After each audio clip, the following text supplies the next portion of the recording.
So part 4 तक तो अपनी प्रैक्टिस कर ली होगी, ऑलरेडी शीट्स तो प्रैक्टिस के लिए दी है, प्रैक्टिस कर लो पहले और पार्ट 5 को बाद में देख लो, क्योंकि ज़रूरी है कि पहले प्रैक्टिस आप करो, नहीं तो फॉर्मूलाज आप भूल जाओगे, मेरा जो एक्सप्लेनेशन है आप भूल जाओगे और फिर मेरी मेहनत बेकार जाएगी, राइट।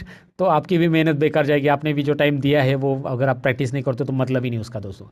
सो ग्रेड अगर निकालना है हमें यहाँ पे, इसमें हमें ग्रेड सीखना है। देखिए ये जो कंडीशंस या ये जो फॉर्मूलाज मैं आपको बता रहा हूँ ना, ये मैंने पहले ही बताया कि इन फॉर्मूला को आपको रियल जॉब पे अप्लाई करना आना चाहिए, आपके जो एग्जांपल्स है उसके ऊपर।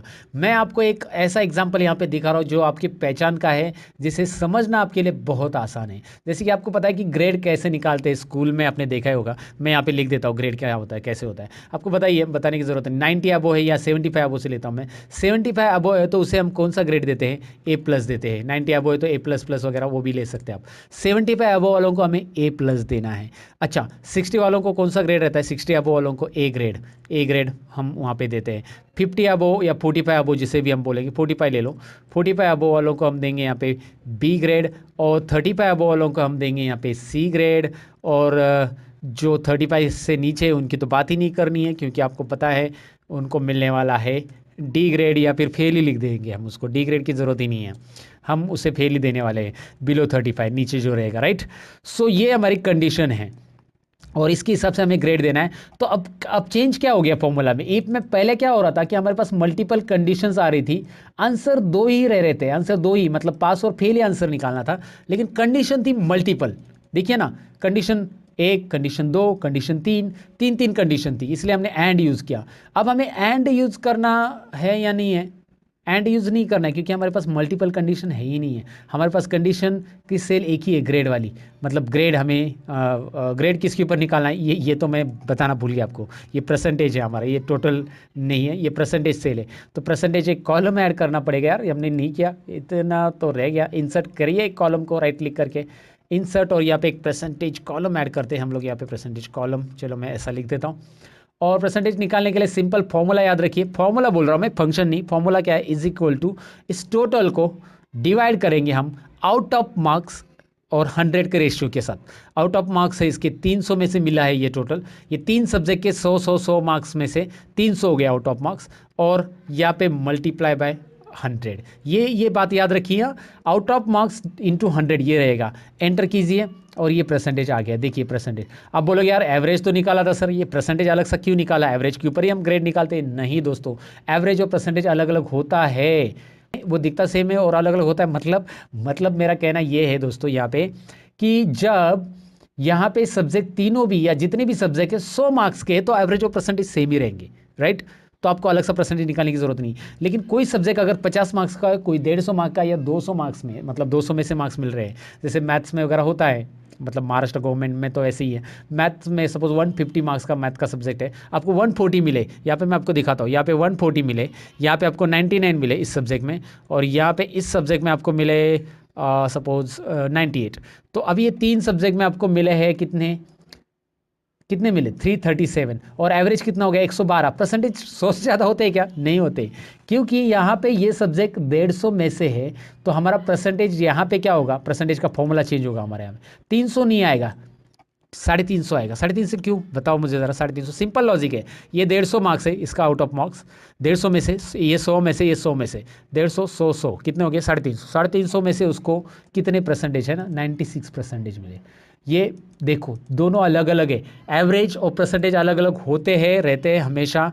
और जब आपके पास सब्जेक्ट के मार्क्स अलग अलग है, 100 मार्क्स का सब्जेक्ट है सभी सब्जेक्ट, तो फिर आप एवरेज के ऊपर डिपेंड रह सकते हैं, बट ऐसा मत कीजिए। परसेंटेज का कॉलम अलग बनाइए और अलग सा उसका आंसर निकालिए। मैं अलग सा यहाँ पे नहीं निकालूँ, मैं अंडू कर देता हूँ, फिलहाल मुझे इसकी ज़रूरत नहीं है, अंडू कर दिया, लेकिन मैंने एक्सप्लेनेशन दे दिया कि मैंने ऐसा क्यों किया, डिवाइड बाय 300 इंटू 100 क्यों किया। अगर मैं क्रॉस मल्टीप्लिकेशन करूंगा तो ये 2 जीरो हट जाएंगे, 3 से डिवाइड करूंगा तो भी आंसर आ ही जाएगा। लेकिन ये 3 मैंने सब्जेक्ट का काउंट नहीं लिया है, ये 300 और 100 के रेशियो से लिया है। ये मैंने समझाया आपको, और अभी हम ग्रेड को समझेंगे। अब हमें ग्रेड को इस परसेंटेज में निकालना है, ये हमें जानना है, इस परसेंटेज में निकालना है, यानी कि हमारे पास कंडीशन एक ही है, यही कंडीशन है, इसी सेल को देना है कंडीशन, और कंडीशन एक ही, लेकिन हमारे पास आंसर कितने हैं, 1 2 3 4 5। यहाँ पे पास और फेल 2 ही आंसर थे, पास और फेल, यहाँ पे 5 आंसर है। तो जब आपके पास ज़्यादा आंसर होते हैं तो हमें नेस्टेड नेस्टेड ईप इसे बोलते हैं, नेस्ट ईप हम यूज़ करना पड़ता है। ईप के अंदर ईप, ईप के अंदर ईप, ईप के अंदर ईप, मल्टीपल ईप जब यूज़ करेंगे तभी ये प्रॉब्लम को सॉल्व कर पाएंगे। और ये नेस्ट ईप बहुत सारे प्रॉब्लम में मतलब आपको प्रॉब्लम के सोल्यूशन देने में हेल्प करता है। तो चलिए मैं आपको ग्रेड में दिखाता हूँ। पहले ईप ओपन ब्रैकेट, सबसे पहले क्या देंगे, सबसे पहले हम ये चेक करेंगे कि भाई फेल है तो उसको ग्रेड नहीं देना है, ये तो तय है ना हमारा, फेल को ग्रेड नहीं देना है। तो ईप ओपन ब्रैकेट, ये वाला रिजल्ट से लिया, ये वाला कोई भी एक ले लो। रिजल्ट में अगर फेल है तो, रिजल्ट में अगर फेल है तो फेल। देखिए मैंने क्या लिख दिया, रिजल्ट में अगर फेल है तो। अब यहाँ पे बहुत इंटरेस्टिंग बात है ये नेक्स्ट ईप में। ईप पहला चालू किया हमने, पहले ईप में हमने कंडीशन लिखी, ये हमारी कंडीशन है, समझ लो कि M2 में अगर फेल है, M2 सेल में अगर फेल है तो स्टूडेंट फेल है, यानी कि रिजल्ट में फेल है तो स्टूडेंट फेल है, ग्रेड देने का सवाल ही नहीं है। पहला आंसर मैंने दिया है वैल्यू इफ ट्रू में। अब आपको ये सॉरी यहाँ पे कुछ और टाइप हो गया, मैं हाँ, तो यहाँ पे आपको कोमा देना है। अब जब कोमा देंगे तो पहला आर्ग्यूमेंट हो गया, फेल है तो फेल। दूसरा आर्ग्यूमेंट पूछ रहा है, अब दूसरे आर्ग्यूमेंट में हम यहाँ पे आंसर नहीं लिखेंगे, ये हम पहली बार कर रहे हैं क्योंकि हम अब नेक्स्ट ईप सीख रहे हैं। तो इस ईप के अंदर ये पहला आंसर हो गया हमारा, फेल है तो फेल, लेकिन फेल नहीं है तो हम दूसरा आंसर नहीं निकालेंगे, हम नेक्स्ट ईप यानी कि दूसरा ईप चालू करेंगे। ईप के अंदर ईप हम बहुत सारे लिख सकते हैं जब तक ईप का क्लोज नहीं करेंगे सभी, और दूसरा ईप लिखेंगे तो फिर कंडीशन पूछ रहा है। अब हम कंडीशन की तरफ जाएंगे। हमारा ये है परसेंटेज सेल, कौन सा, यही है परसेंटेज, ये सेल लिया हमने K2। K2 में अगर ग्रेटर देन इक्वल टू 75 है, अगर K2 सेल में 75 से ज़्यादा है तो सिंपल है ना, मैंने एक्सप्लेनेशन दिया आपको, कंडीशन कोमा, तो क्या होगा, अगर वैल्यू ट्रू है, अगर ये वैल्यू ट्रू होती है तो हम पहला वाला आंसर हमारा दे ही देते हैं ना, हमें मिलना चाहिए A+ ग्रेड। अगर ये वैल्यू ट्रू है तो A+ ग्रेड। पहला आंसर जैसे यहाँ पे दिया था ना, ये फेल है तो फेल, नहीं फेल है तो ये वाला आंसर, ये वाला चेक करें। अब ये 75 से ज़्यादा अगर उधर मिला आपको, इधर 75 से ज़्यादा मिला K2 में, ये K2 23 है, अगर 75 से ज़्यादा मिला तो A+ ग्रेड देगा, लेकिन नहीं मिला तो हमें फिर से यहाँ पे कोमा, फिर से ईप वैल्यू ईप फॉल्स में हम दोबारा ईप फंक्शन चालू करेंगे और फिर से हम वही फॉर्मूला लिखेंगे। तो ये बार बार फॉर्मूला लिखने से अच्छा मैं आइडिया बता देता हूँ, इतना फॉर्मूला है ना, इतना सिलेक्ट कीजिए। देखिए बहुत ईजी है, इतना फॉर्मूला सिलेक्ट किया मैंने, ड्रैग करके, कॉपी ड्रैग करना है यहाँ से यहाँ तक, पहले ड्रैग कीजिए, Ctrl+C प्रेस कीजिए और ये कोमा के आगे पेस्ट कीजिए। क्या किया, पेस्ट। अब क्या हो रहा है देखिए, फॉर्मूला की तरफ ध्यान दीजिए। ईप K2 इज ग्रेटर देन 75 की जगह मैंने खाली 60 लिया और A+ की जगह मैंने क्या लिया, A ग्रेड, और फिर कोमा मतलब क्या आ गया, वैल्यू इफ फॉल्स। इस वाले ईप का वैल्यू इफ फॉल्स आ रहा है, तो मैं किसी भी ईप को क्लोज ही नहीं कर रहा हूँ, बस उसके अंदर दूसरा ईप ले रहा हूँ, पेस्ट, फिर से वही फॉर्मूला पेस्ट। अब 60 के बाद कौन सा कंडीशन है, 45 का।